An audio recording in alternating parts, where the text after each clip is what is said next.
Hello my friends, I want to tell you that there will be no new massive Russian attack during the springtime. Before we get tons of the information from our Western allies and also from Ukrainian officials that Russia is preparing that kind of attack from the north or from the south doesn't matter. Their new attempt should have been to throw around 500,000 soldiers to Ukraine to try to capture big cities and encircle Ukrainian army in Donbass. And we expected that Russia should have started their mobilization early this month, but it didn't happen. It means that they're very late for that big event. You see, with the current resources that Russia has, they're unable to achieve the strategic advantage over Ukraine and just able to take the small portions of the ground on the eastern side using their most equipped sources like Wagner Group. But it just cannot continue forever for Wagner. Finally, they will be exhausted because Ukraine gets more and more resources to its army. So the only way for Putin to try to win this war is to announce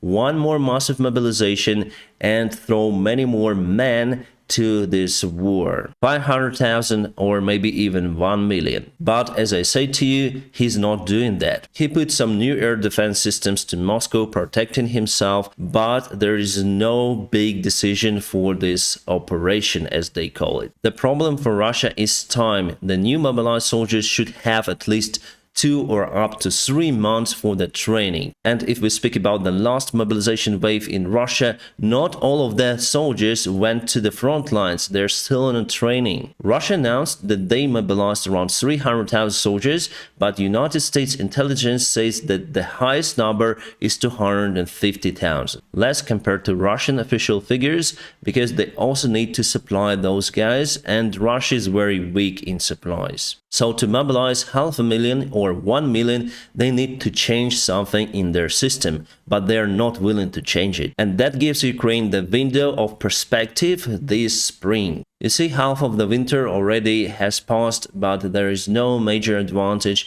from either of the sides. Here the main problem stays with the weather and lack of the military units for Ukrainian army. So we're gonna receive new tanks and new armor recalls very soon, I think in 1 or 2 months.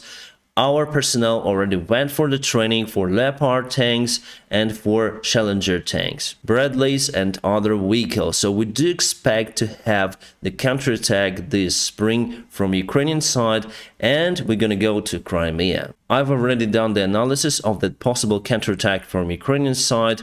Basically, it's gonna start from Zaporizhia region, taking Melitopol under Ukrainian control and cutting supplies for the Russian group on the south part of Ukraine. And after that, we have the open way to try to get Crimea under control. Plus, we're going to receive the long-range bombs. Those are gliding bombs that have the range up to 150 kilometers, and that will help us to target this part. So the picture is so understandable for me from Ukrainian side that I would say that 90% this variant would work in the springtime. I think that it may happen in April. March is still a wet one. And what would Russia do in that case? Basically defense, nothing more. And they would try to continue the fight, and after they will be defeated on the south part of Ukraine, they may announce the massive mobilization, but it would be very late in that case. So even though Ukraine lost Soledar town and the situation in Bakhmut is very difficult for us, but still I have the good prospect for Ukraine in this war.